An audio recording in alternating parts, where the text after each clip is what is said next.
जी हाँ, नमस्कार। आपका जनहित न्यूज़ पर हार्दिक स्वागत है। आपको बता दें कि भारतीय जनता पार्टी ने छत्तीसगढ़, मध्य प्रदेश और राजस्थान का विधानसभा चुनाव जरूर लड़ा है, लेकिन 16 लोकसभा सीटों पर बुरी तरीके से हार का भी सामना किया है। 16 सीटों पर उन्हें बड़ा नुकसान हुआ है। जी हाँ, ध्यान से इस वीडियो को देखिएगा, चैनल को जरूर सब्सक्राइब कीजिएगा।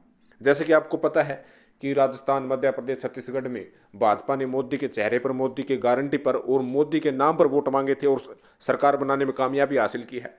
लेकिन उसमें कुछ लोकसभा सीटों पर उन्हें खासा नुकसान भी उठाना पड़ा है, वो भी आपको बताएंगे। उससे पहले एक समीकरण आपको दिखा देते हैं कि राजस्थान में जो वोट पड़े थे उसके लिहाज से आप देख सकते हैं कि जो बीजेपी और कांग्रेस में सिर्फ 8.5 लाख वोटों का ही फर्क है।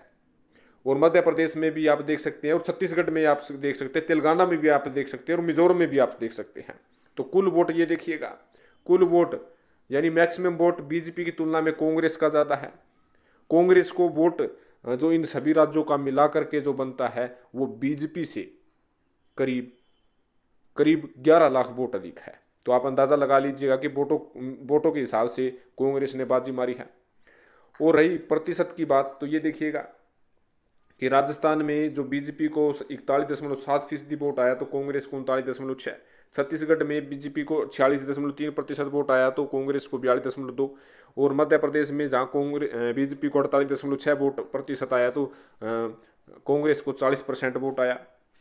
और इसके साथ साथ आपको ये भी बता दें कि कौन कौन सी सीट किस राज्य में लोकसभा सीट जो है बीजेपी को वहाँ पर नुकसान हुआ है। चाहिए विधानसभा चुनाव हो, विधानसभा चुनाव को यदि हम लोकसभा की तरह रोटेट करें, यानी टोटल सीटें जो विधानसभा सीटें लोकसभा में है उसके हिसाब से हम टोटल करें तो अलवर की सीट और करौली, धौलपुर, कोटा, चूरू, जयपुर और झुंझुनू और बाड़मेर, बांसवाड़ा और सीकर, इन सीटों पर कांग्रेस पार्टी मजबूत हुई है। यहाँ पर विधानसभा चुनाव में जो है अच्छा खासा अपना दमखम कांग्रेस ने जिताया है वोटों के लिहाज से, और लोकसभा टिकट के लिहाज से, लोकसभा सीट के लिहाज से यहाँ पर कांग्रेस पार्टी ने बाजी मारी है। करीब 9 इसकी संख्या है, यानी राजस्थान की 9 लोकसभा सीट पर कांग्रेस पार्टी ने अपना बेस मजबूत किया है। यहाँ पर कांग्रेस ने बीजेपी को पछाड़ने का काम किया है। आपको पता है कि 2019 में 25 की 25 सीटें राजस्थान की बीजेपी के पक्ष में गई थी, लेकिन विधानसभा की काउंटिंग करें तो 9 सीटों पर बीजेपी हारी है। यही हाल आप देखिएगा मध्य प्रदेश का। मध्य प्रदेश में 28 में से 4 सांसदों के क्षेत्र में बीजेपी आ रही है। ये देखिएगा कौन कौन सी सीट है ये भी बता देते हैं।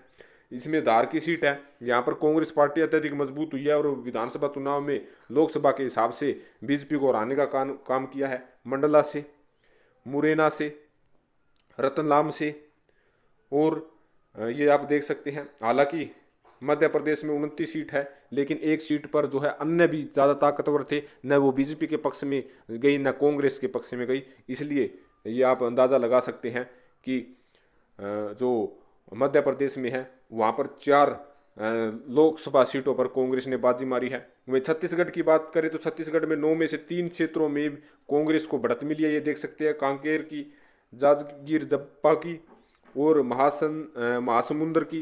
महासमुंद की, ये आप देख सकते हैं छत्तीसगढ़ काल। तो इन करीब 3 सीटों पर कांग्रेस ने बाजी मारी है।